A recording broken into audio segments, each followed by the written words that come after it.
India के external affairs minister mister Jaishankar जो हैं वो रशिया विजिट पर पहुंचे हैं। उनका ये विजिट एक सिग्निफिकेंट विजिट कहा जा रहा है। अब ये देखें, ये एक इम्पोर्टेंट चीज है।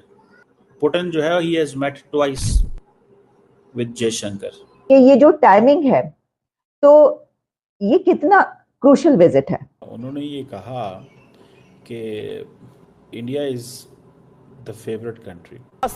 एनएसए अजीत डोवल की चीन यात्रा, चीन के विदेश मंत्री वांग यी से अहम मुलाकात होने वाली है। यहाँ पे फिर आप पाकिस्तान की सिचुएशन क्या देखते हैं, क्योंकि लेकिन उसमें जो इंटरेस्टिंग पॉइंट हमारे लिए, पाकिस्तान के लिए, वो ये है कि अजीत डोवल साहब एनएसए जो हैं वो वहां पे थे। सऊदी अरब से 15,500 के करीब पाकिस्तानियों को निकाला गया। ये बात आपने जहन में रखनी है कि ये जुलाई से मार्च से जुलाई तक के जो नंबर्स हैं वो मैं बता रहा हूं। ये इन्वेस्टमेंट करते हैं हिंदुस्तान में, जो चौथी बड़ी मईशत बन रहा है। अब भारत में देखें, टेक्नोलॉजी, पेट्रोकेमिकल, आरामको, ये सारे अरबों डॉलर्स के हकीकी मुआहदे उन्होंने किए हुए हैं।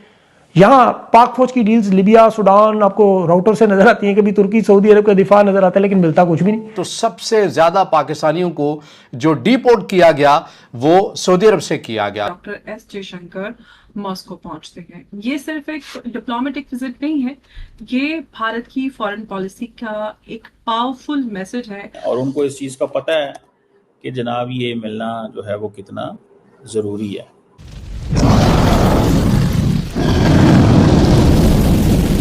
हेलो दोस्तों, जय हिंद। जैसा कि आज की वीडियो क्लिप में आपने देखा, भारत और रूस के बीच रिश्तों को नई मजबूती देने की दिशा में मॉस्को में एक अहम मुलाकात हुई। विदेश मंत्री एस जयशंकर ने क्रेमलिन पहुंचकर रूस के राष्ट्रपति व्लादिमीर पुतिन से मुलाकात की। इस बैठक में सिर्फ राजनीतिक संबंध ही नहीं बल्कि दोनों देशों के आर्थिक हितों पर भी खास चर्चा हुई। भारत और रूस के बीच व्यापार बढ़ाने, ऊर्जा सहयोग को मजबूत करने और उर्वरक की आपूर्ति बढ़ाने जैसे मुद्दे प्रमुख रहे।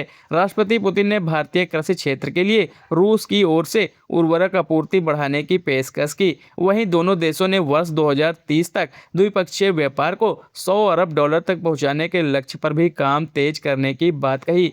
जयशंकर ने प्रधानमंत्री नरेंद्र मोदी का संदेश पुतिन तक पहुंचाया। उन्होंने यह भी बताया कि प्रधानमंत्री मोदी आने वाली महत्वपूर्ण बैठकों में पुतिन से मुलाकात को लेकर उत्सुक हैं। जयशंकर की रूस यात्रा अभी जारी है और वह रूसी विदेश मंत्री सरगेई लावरोव से भी मुलाकात करेंगे।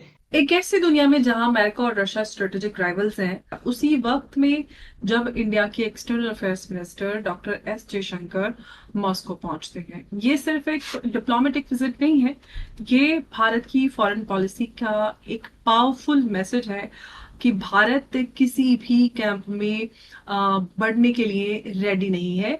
बल्कि ये कहना चाहिए कि जिस तरह से एस जयशंकर साहब रशिया के 2 डे विजिट पर हैं, 27 की हम बात करें, इंडिया रशिया जो है वो इंटर गवर्नमेंटल कमीशन को रशिया जो है first deputy prime minister Denis के साथ में को चेयर करेंगे। उनकी जो Russian foreign minister Sergey Lavrov है उससे भी मीटिंग होनी है, जहां बायलैटरल, रीजनल और जो ग्लोबल इशू है उस पर डिस्कशन एक्सपेक्टेड है, जिस तरह से रिपोर्ट्स आ रही हैं। अब सवाल ये है कि मॉस्को क्यों, और जो अभी समय है वो, क्योंकि टाइमिंग बहुत इंपॉर्टेंट होती है जियोपॉलिटिक्स में। एक तरफ वेस्ट रशिया को इकोनॉमिकली आइसोलेट करने के लिए जो पॉलिसी है वो फॉलो कर रहा है, दूसरी तरफ भारत रशिया के साथ अपने हिस्टोरिक रिलेशनशिप को मेंटेन करते हुए ट्रेड, टेक्नोलॉजी और स्ट्रेटेजिक कॉर्पोरेशन को एक्सपेंड करना चाहता है। अब इसी बीच में जो ग्लोबल जियोपॉलिटिक्स है वो रैपिडली चेंज हो रही है, एनर्जी राउट्स अनस्टेबल है, वेस्ट एशिया वॉलेटाइल है, साथ ही यूक्रेन कॉन्फ्लिक्ट ने ग्लोबल स्ट्रेटेजिक इक्वेशंस को रीशेप किया है और चाइना का राइज इंडिया के लिए लॉन्ग टर्म सिक्योरिटी चैलेंज बना हुआ है।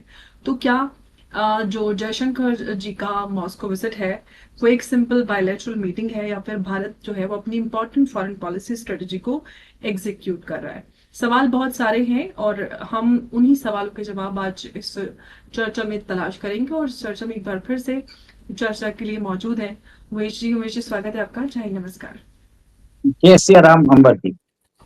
जय श्री राम। उमेश जी, एस जयशंकर जी मॉस्को में है, लेकिन सबसे बड़ा सवाल ये है कि रशिया इंडिया के लिए अब भी टाइम टेस्टेड फ्रेंड है या फिर रिलेशनशिप को कंप्लीटली रीडिफाइन करने की जरूरत है? काफी कुछ लेटली हमने बदलते हुए देखा है, रशिया पाकिस्तान के संबंध भी और भी बहुत सारी चीजें हैं जियोपॉलिटिकली। देखिए अमर जी, भारत और रशिया के बीच में जो संबंध है वो हिस्टोरिक है। 1971 के अंदर भी सोवियत यूनियन ने अपनी सबमरीन भेज के अमेरिकन 7th फ्लीट को काउंटर किया था इंडियन ओशन रीजन में। भारत ने एक स्पेक्टेकुलर विक्ट्री अचीव की थी पाकिस्तान के ऊपर। 93,000 सोल्जर्स ने सरेंडर कर दिया था। अब भारत के जो अभी वर्तमान विदेश मंत्री है एस जयशंकर, वो मॉस्को की यात्रा पे गए हैं। देखिए, एक तरह तो इसको इंटर गवर्नमेंटल जो है वो एक तरह से बताया जा रहा है, पर ये एक तरह से स्ट्रेटेजिक पार्टनरशिप कोऑपरेशन इन वाइड एरियाज ऐसे बिल्डअप करने का एक तरह से एस जयशंकर ट्राई कर रहे हैं। देखिए, कुछ दिन पहले पुतिन ने बोला था कि डॉलर बेस्ड जो वेस्टर्न आर्किटेक्चर है, फिनेंशियल आर्किटेक्चर और क्लियरिंग बैंक्स है, उसके इंडिपेंडेंट ब्रिक्स को एक नया पेमेंट सिस्टम बनाना चाहिए और इंटरलिंकिंग करना चाहिए। और ब्रिक्स के अंदर ईरान के जो राष्ट्रपति हैं पेजाशकियन, वो भी आने वाले हैं ब्रिक्स समिट में। दोनों ने ये बात की थी। और आपको ये भी मालूम है कि चाइना जो है ब्रिक्स की कॉमन करेंसी निकालना चाहता है। और अमेरिका ने भी भारत और सब लोगों को वार्निंग दी है कि अगर आपने ब्रिक्स करेंसी लॉन्च कर दी तो हम आपके ऊपर सैंक्शंस लगा देंगे।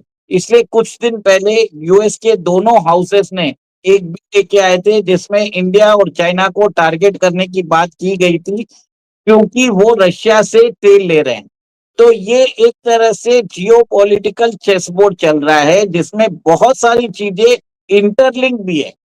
और सबसे पहले इसके अंदर जो है कि अगले महीने सितंबर 12 और 13 को ब्रिक्स समिट होने वाली है। और ब्रिक्स समिट के अंदर जो अमेरिका नहीं चाहता कि ऐसा कोई पेमेंट सिस्टम आए तो चाइना डोमिनेट करे। अमेरिका चाहता है कि डॉलर का वर्चस्व खत्म भी हो जाए, एक नया वर्चस्व आ जाए, पर उसके अंदर ऐसा ना हो कि अमेरिका को चाइना रिप्लेस कर दे, युआन रिप्लेस कर दे। तो युआनाइजेशन नहीं चाहता अमेरिका, भारत भी यूएनाइजेशन नहीं चाहता। इसके लिए हम क्या कर रहे हैं, अभी लोकल करेंसी में ट्रेड कर रहे हैं। हम एक तरह से बोल रहे हैं कि हमें ब्रिक्स के जो मैसेजिंग सिस्टम है उसको इंटरलिंक करने की जरूरत है, पर उसमें हम बात कर रहे हैं एक तरह से मल्टी जो नेशन का सीबीडीसी है उसके अंदर प्रोपोर्शनल रिप्रेजेंटेशन होनी चाहिए सारी करेंसी की। भारत उसको लेके बात कर रहा है। तो कहीं ना कहीं मेरे ख्याल से ये मैसेज कन्वे करने गए हैं।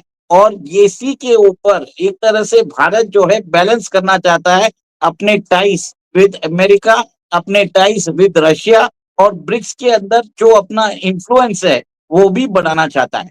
तो ये बहुत ही डेलिकेट वाला चीज है जिसको बैलेंसिंग करना बहुत मुश्किल है। देखिए, अगले महीने स्को समिट जो है होने वाली है शायद कजाकिस्तान के अंदर।